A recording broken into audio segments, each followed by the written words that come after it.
Salut à toutes et à tous, bonsoir Lionel, avec du football, du handball, du tennis au menu ce soir avec notre invité Pierre Hugues, bonsoir. Bonsoir. 143e joueur mondial, finaliste en début de saison en double de l'Open d'Australie. On va profiter de son passage, un de ses passages en Alsace pour parler tennis. On parlera également de badminton et de basket dans cette émission, Lionel. On commence par le foot. On commence par le foot, ça se passait vendredi soir du côté du stade de la Méno. Le Racing qui recevait le Red Star, il fallait pas arriver en retard, le coup franc de Dimitri Linard repoussé par Planté sur un de ses défenseurs. On va le revoir parce qu'il fallait être attentif. 4 minutes. Bon souvenir du côté du Racing. Le coup franc de Linard, la plongeant, la parade au pied, repoussée sur le malheureux Romuald de Marie qui marque contre son camp. Peu d'occasions, mais un bon match de foot, la bonne sortie de Planté. À nouveau dans les pieds strasbourgeois de Jean-Philippe Sabot. Cette fois-ci, 1-0 à la pause. Le Red Star, leader du championnat, qui va pousser en seconde période. La bonne sortie d'Oukidja dans les pieds de Tinin. Dans la minute qui suit, un bon centre, la tête de Kevin Lefebvre sur la barre du gardien strasbourgeois. Le Red Star qui est resté sur 13 matchs sans défaite, leader du championnat, la Ligue 2, la montée qui tend les bras aux Parisiens, mais le Racing intraitable en ce moment à la Méno, qui va tenir bon, les occasions se multiplient pour les joueurs du Red Star, mais le Racing qui pousse, qui aura l'occasion d'ailleurs de faire le break avec en fin de match le petit pont d'Alassane Ndiaye, un bon centre et la reprise de Jean-Philippe Sabot malheureusement pas ajusté, c'est écarté devant le but. Les Strasbourgeois qui vont en rester là, le corner de Dimitri Linard, la tête de Blaillac, c'est à côté. Et puis une fin de match qui va être un petit peu chaude, un petit peu tendue entre les deux équipes. La dernière occasion sera pour Alassane Ndiaye, mais l'attaquant strasbourgeois va manquer son face-à-face avec Vincent Planté. On en reste là, victoire 1-0 du Racing. Colmar, dans le même temps, s'est incliné sur sa pelouse. Bilan diamétralement opposé pour les Alsaciens. Vous allez voir ce que ça donne au classement. Le Racing, malheureusement, ne profite pas de cette victoire. Il a battu les 3 équipes du podium ces dernières semaine, mais ça continue de gagner devant. Le Racing toujours scotché à la 4e place à 6 points du podium 7, même avec la différence de but particulière défavorable aux hommes de Jackie Duguay-Pérou. Et dans le bas du tableau, vous voyez Colmar, les 4 derniers descendent, c'est très chaud, 2 petits points d'avance seulement pour les joueurs désormais entraînés par Didier Olé-Nicole. Ça commence à devenir chaud à 6 journées de la fin. Allez, on va croire dans nos clubs alsaciens. On passe à présent au handball. Au handball, alors ça va pas très bien du côté de Célestat, qui a un match importantissime pour le maintien. Ça sera mercredi à Aix. C'est compliqué, même quasiment cuit pour les SAB Strasbourg-Chilic en bas de tableau de Pro D2. En haut du tableau de Pro D2, les Mulhousiens en rouge qui recevaient Billère au Palais des Sports. C'était samedi soir. Toujours un match un petit peu chaud entre les deux finalistes d'il y a quelques années en barrage. Un match qui avait une finale qui avait mal tourné pour les Mulhousiens. Ça avait été très très chaud entre les deux équipes. Les Mulhousiens ont fait le boulot. Ils menaient à la mi-temps 14-8 avec dans les buts un excellent Ionut Ciobanu, le gardien roumain, international roumain, qui a fait un festival 20 arrêts pour lui dans cette rencontre. Les spécialistes apprécieront avec une très bonne défense devant lui. Ils ont écœuré les joueurs de Billière et les arrêts ça donne des ballons de contre. Le jeu rapide qu'affectionnent les Mulhousiens, Sébastien Galotte et Cédric Jonot se sont régalés. Les Mulhousiens toujours en haut du tableau. La victoire d'Ivry, le leader sur le parquet de Schiltigheim justement, laisse les Mulhousiens à 3 points. Les 2e, 3e, 4e et 5e joueront les playoffs pour espérer monter, pour arracher la montée. Cette victoire assure d'ailleurs la place des Mulhousiens en playoffs. Une 2e place qu'il faudra bétonner lors des 5 dernières journées de championnat. Écoutez la satisfaction des Mulhousiens à l'issue de cette victoire. Comme tous les ans, on va essayer avec nos moyens de monter. Cette année, je pense sincèrement qu'on a la meilleure équipe qu'on a jamais eue à Mulhouse. Donc les nouveaux se sont bien fondus dans le collectif. Donc je pense qu'il y a vraiment beaucoup de choses pour que cette année ça se passe bien. Maintenant, on le sait avec les années précédentes, c'est jamais gagné d'avance. Donc on verra, tout peut se passer sur un match aller-retour. Donc on verra bien, mais là ce soir ce qui était important c'est qu'on a mérité notre victoire. On est qualifié maintenant du point de vue comptable pour les playoffs et je vous cache pas qu'on a quand même une petite revanche sur le fait qu'on a barré la route à Billière pour les playoffs après ce qui s'est passé il y a quelques années. Même si je suis pas très revanchard, c'est quand même un beau retour aux choses. Voilà, et on va passer à présent avec Pierre Hugues Herbert au tennis. Au tennis, alors vous commencez à connaître le visage de ce garçon qui est en plus régulièrement en Alsace. On va commencer par vous demander comment vous allez physiquement, parce qu'il y a une vilaine blessure contractée un peu bêtement sur une chute. C'était à l'Open 13 de Marseille il y a 2 mois maintenant qui vous tient éloigné des tournois. Comment ça va tout simplement? Comment ça va? C'est un peu long, voilà, ça fait un peu plus de 7 semaines que je suis à l'arrêt. C'est quoi comme blessure?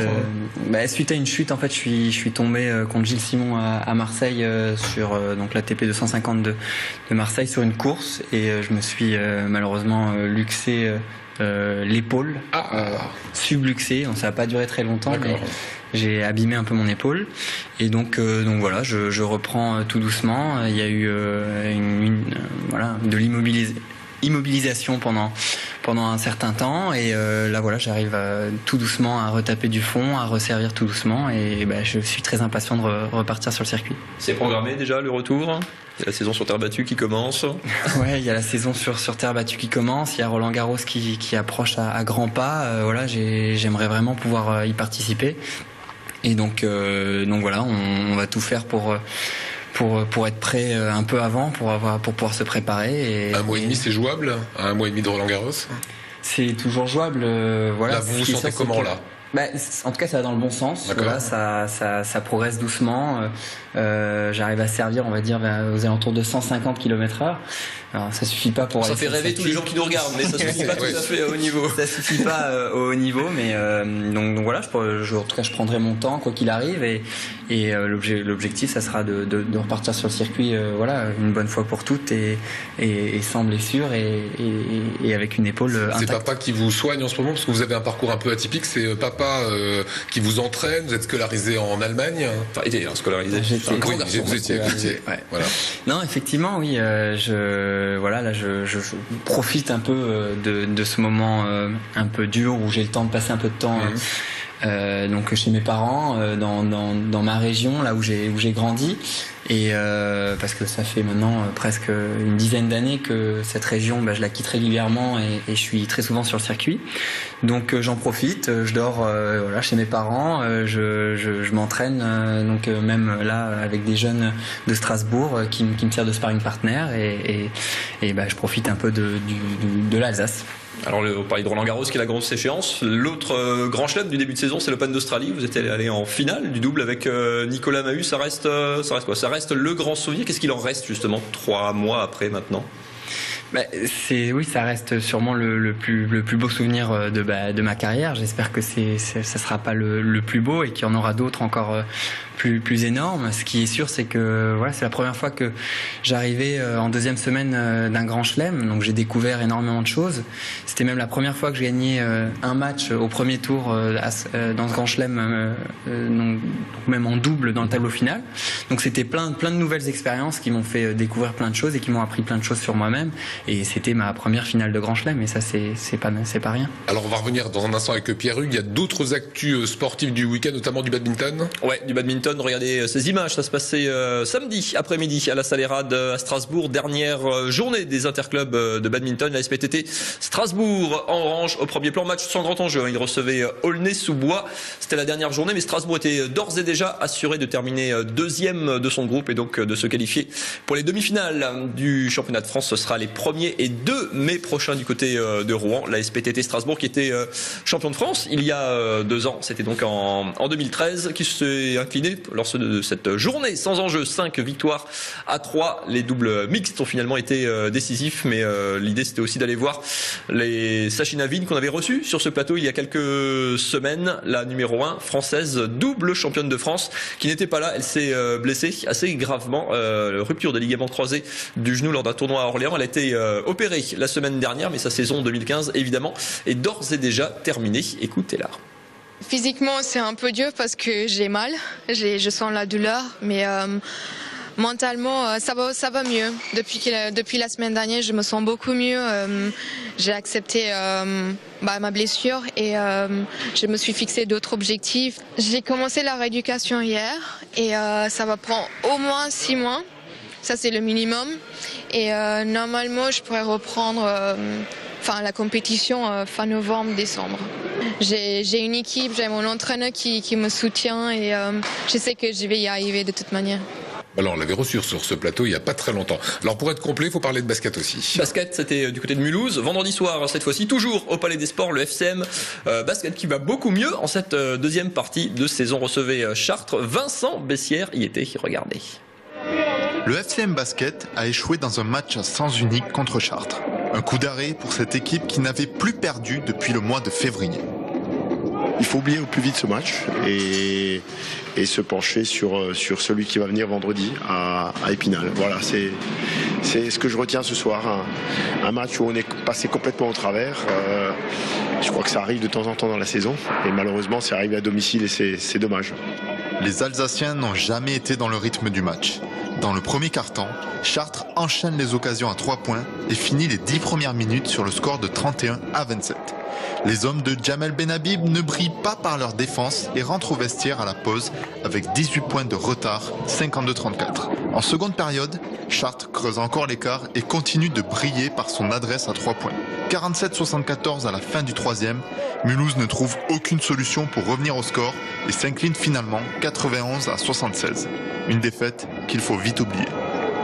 Ce soir, il n'y a rien à dire, on a pris une vraie gifle. Dès le départ, on n'est pas rentré dans le match, on n'est jamais rentré dans le match. Donc là, on a fait, comme à Reuil il y a quelques temps, on a vraiment fait un non-match complet. Maintenant, il reste 3 matchs.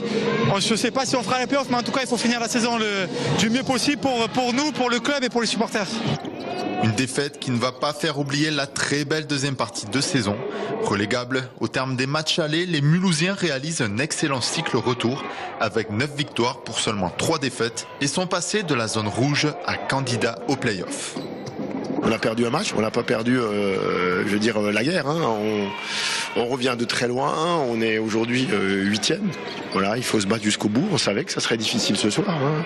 Il ne reste plus que 3 journées avant la fin du championnat et le calendrier est plutôt favorable pour l'équipe alsacienne. Prochain match, le derby contre le Jet Vosges ce vendredi. Voilà, beau match. Et on termine cette émission avec Mathieu Chanvillard et votre invité Pierre-Hugues Herbert.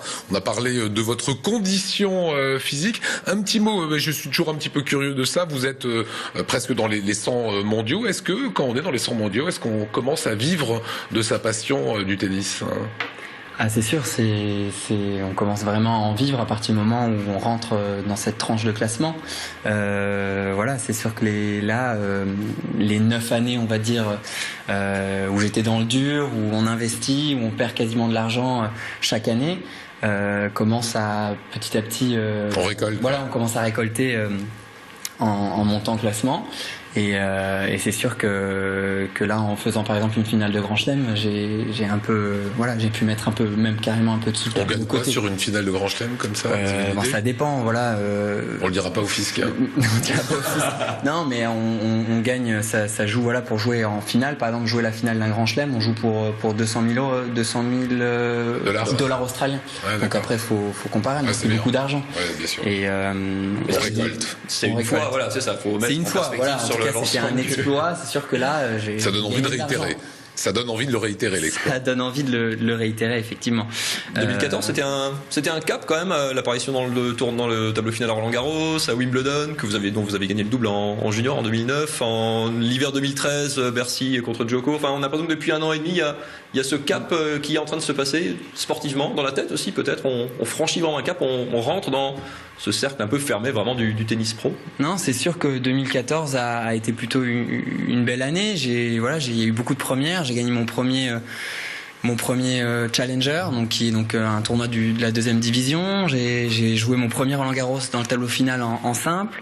Voilà, je me suis qualifié pour la première fois à Wimbledon en sortant des qualifs. Donc il y a eu plein de nouvelles choses et toute cette expérience, effectivement, paye au fur et à mesure. Et c'est sûr que j'ai fait une très bonne fin de saison en enchaînant les victoires et les bons résultats. Roland Garros, vous aurez votre place là dans 1 mois et demi ou comment faut faire pour la gagner Si vous êtes en forme, c'est suffisant déjà il faut que je resserve. Déjà, ça va être l'objectif premier. Et après, effectivement, avec mon classement de simple, je vais pas avoir la possibilité de rentrer avec mon classement directement. Donc après, le tournoi à 6 wildcards, 6 invitations. Maintenant, j'en suis pas encore là. Je me concentre un peu au jour le jour à mes entraînements et à ma guérison. Dernier point, Patrice Dominguez qui nous a quittés aujourd'hui. Vous avez accueilli comment cette triste nouvelle ? C'est effectivement très triste parce que c'est quelqu'un qu'on côtoyait sur les tournois, un directeur de tournoi et à mon avis qui ancien joueur qui a apporté beaucoup au tennis, une grosse personnalité. Donc c'est sûr que ça va être un manque, on va dire, dans la vie de tous les jours dans le tennis français. Merci Pierre-Hugues Herbert, merci Mathieu.